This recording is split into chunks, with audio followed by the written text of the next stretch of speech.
He told me he couldn't afford a vacation, until I saw his secret honeymoon photos with someone else. The storage unit key fell out of Daniel's gym bag while I was doing laundry. Unit 447B, Clearwater Storage. We didn't have a storage unit. I stood in our basement, holding the orange plastic keychain, trying to rationalize. Maybe it was for a client's equipment. Daniel's architectural photography business had grown substantially in the past 3 years. He was always hauling lights and backdrops somewhere. But clients don't usually give you their storage keys. That evening, I watched him make dinner, chopping vegetables with the same precision he brought to everything.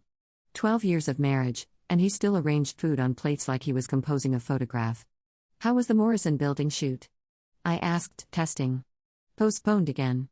They're contractors behind schedule. He didn't look up from the cutting board.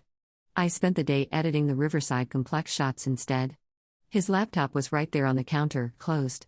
The camera bag he'd taken this morning sat by the door, supposedly full of unused equipment. I checked our shared calendar earlier. The Morrison shoot was never scheduled. I found something interesting in your gym bag, I said, pulling the key from my pocket. His knife paused for half a second. Oh, that? Ryan asked me to hold on to it. He's between apartments, needed somewhere to store his equipment. Ryan. His phantom assistant who I'd never met despite 3 years of mentions. I thought Ryan lived in Chicago now. He's back. Temporary gig. Daniel plated our salmon with architectural precision. Why were you going through my gym bag?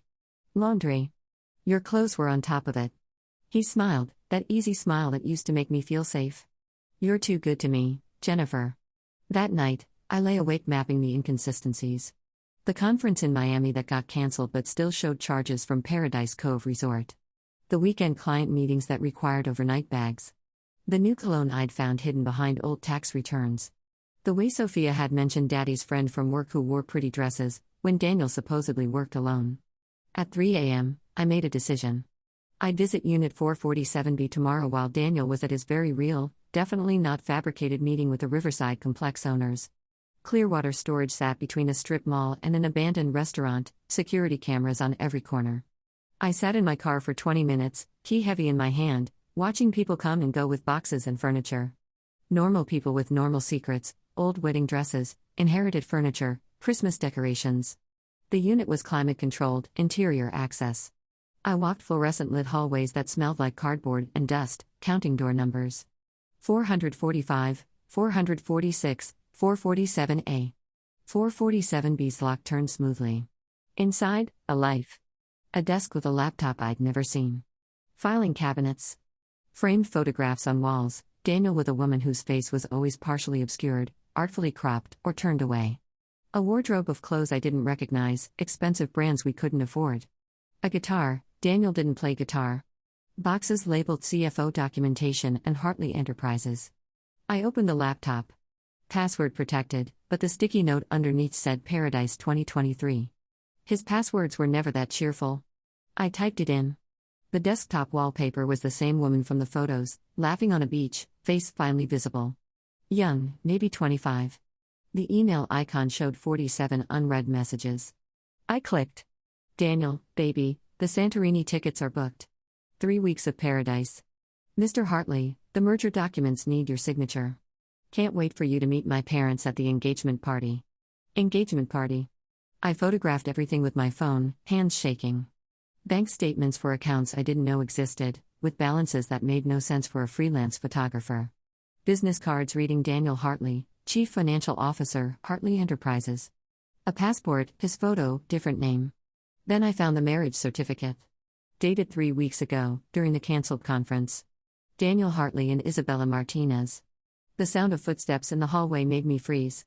They passed. I kept digging.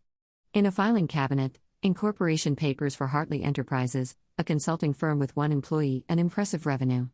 Client contracts with signatures I recognized, his actual photography clients, billed at 10 times his normal rate.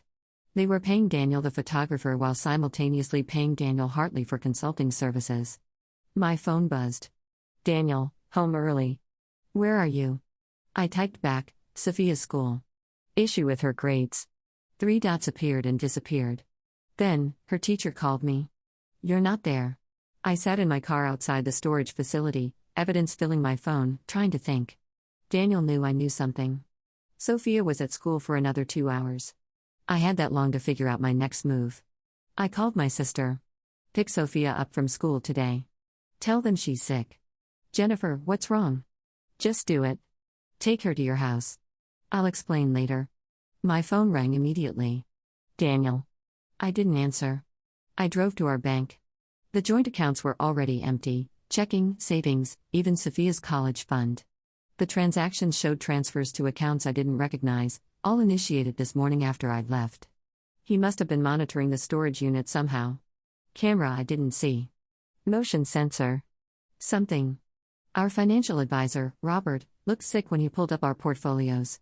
Mrs. Walsh, These withdrawal authorizations have your signature. They're forged. I'll need to file a report. This is significant fraud. How much is left? In the account solely in your name? About $3,000. Everything joint has been liquidated. 12 years of savings. Gone in a morning. I drove home to an empty house. Daniel's clothes were gone. His cameras, laptop, the files from his office, vanished. But sitting on the kitchen table, a single photograph. It was me, asleep in our bed, taken recently. Maybe last night. Maybe this morning. The composition was perfect, like all his work. Light falling across my face just so. Vulnerable. Exposed. Underneath, his handwriting, "You were the only real thing." My lawyer's sister arrived with Sophia at her house. Jennifer, what the hell is happening? I showed her everything. The storage unit photos. The bank statements. The marriage certificate. This is bigamy, she said. Federal fraud. Identity theft. We're calling the FBI. With what proof? The storage unit's probably empty now.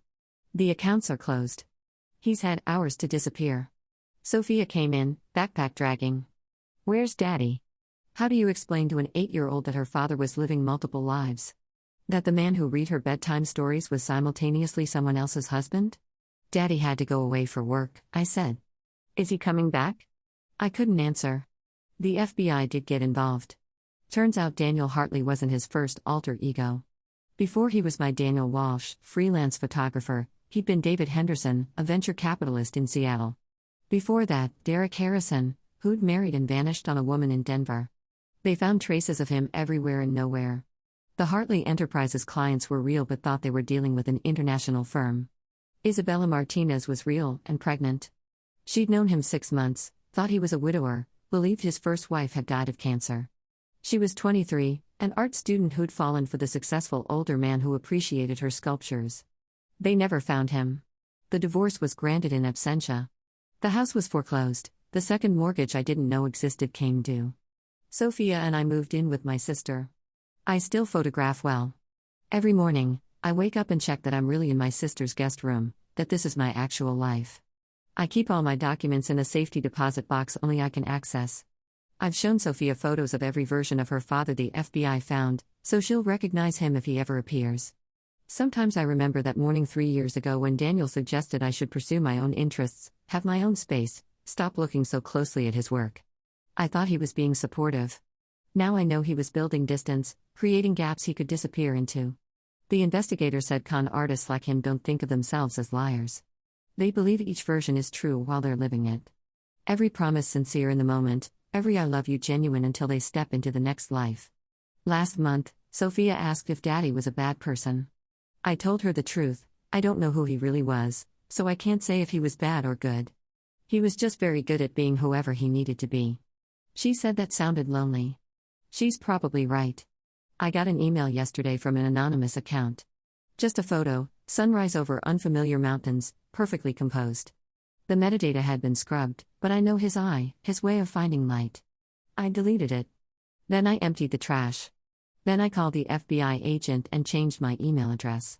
Some mysteries don't need solving. Some people don't want to be found. And some of us learn, too late, that the person sleeping beside us was always a beautiful, perfectly composed lie.